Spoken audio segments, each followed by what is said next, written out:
Selamat petang, selamat sejahtera tuan-tuan dan puan-puan yang dikasihi.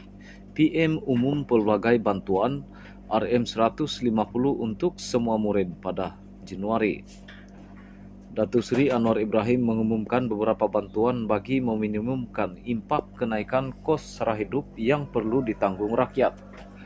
Perdana Menteri mencadangkan perkara itu ketika membentangkan rang undang-undang RUU kepada kumpulan wang disatukan perbelanjaan masuk akaun 2022 di Dewan Rakyat hari ini. Bagi mengatasi isu generasi tercicir ekoran pandemik COVID-19, beliau berkata kerajaan bersetuju menyalurkan bantuan awal persekolahan bernilai RM150 kepada semua murid tanpa mengira-kira had pendapatan ibu bapa pada Januari 2023. Katanya adalah penting untuk mempersiapkan murid dalam kelengkapan sekolah yang sewajarnya selain keperluan perbelanjaan bagi rancangan makanan tambahan RNT dan pembelian buku teks. Golongan belia yang juga memerlukan kelangsungan peluang pekerjaan bagi meraih rezeki dengan didorong pelaksanaan program mengiktiraf gaji antara RM101.500 sehingga RM2.100, kerajaan akan menyediakan tawaran 50,000 peluang kerjaan secara automatik secara kontrak termasuk 35,000 oleh syarikat berkaitan kerajaan GLC melalui program MyStep untuk tahun depan. Selari pengumuman awal, saya selaku Perdana Menteri, isu kos sara hidup adalah keutamaan, maka adalah penting RUU diluluskan bagi membolehkan penyaluran bantuan kebajikan masyarakat kepada isi rumah miskin, warga emas dan orang lain kurang upaya, OQ, katanya.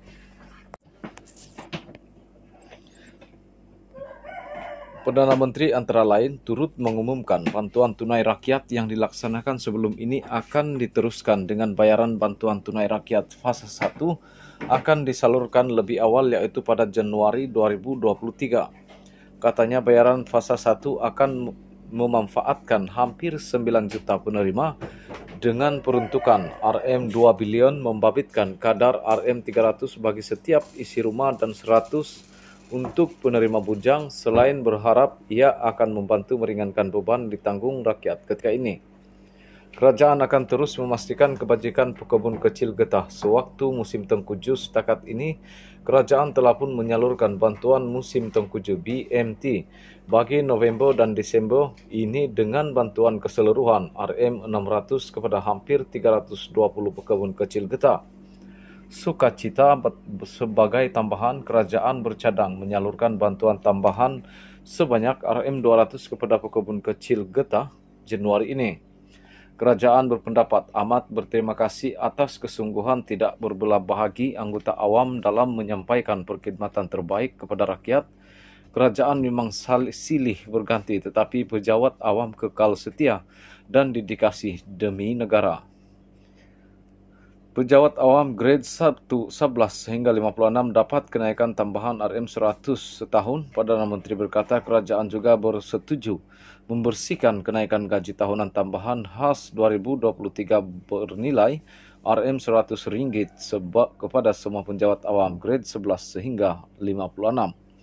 Beliau berkata kerajaan juga bersetuju memberikan bantuan khas keuangan kepada 1,3 juta pejabat awam grade 56 ke bawah bernilai RM700, manakala RM350 bagi sejuta pesara. Selanjutnya, RUU ini juga penting dalam mendapati musibah banjir. Meneladani bencana banjir sebelum ini, rakyat tidak boleh lagi diheret dengan kelewatan kerajaan menghulur bantuan dan pertolongan. Jadi adalah penting untuk bertindak progresif dan bergerak menggerakkan usaha segera dalam memastikan pengurusan bencana banjir yang teratur segera dan berkesan.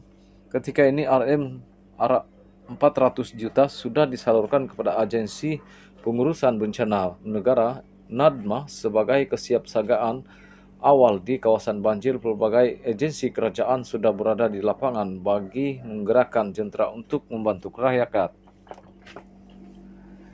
Kerajaan memberi jaminan akan menyediakan sumber keuangan tambahan jika perlu bagi memastikan kelancaran pengurusan banjir, katanya.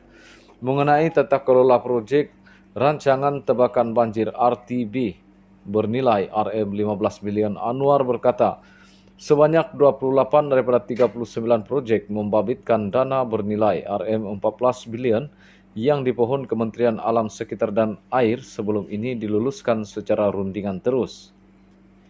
Bagi beliau bagaimanapun mempersoalkan rasional proyek RTB yang berskala besar itu diputuskan secara tergesa-gesa melalui rundingan terus, walaupun pelaksanaan proyek berkenaan adalah bagi jangka panjang, yaitu sehingga 2030.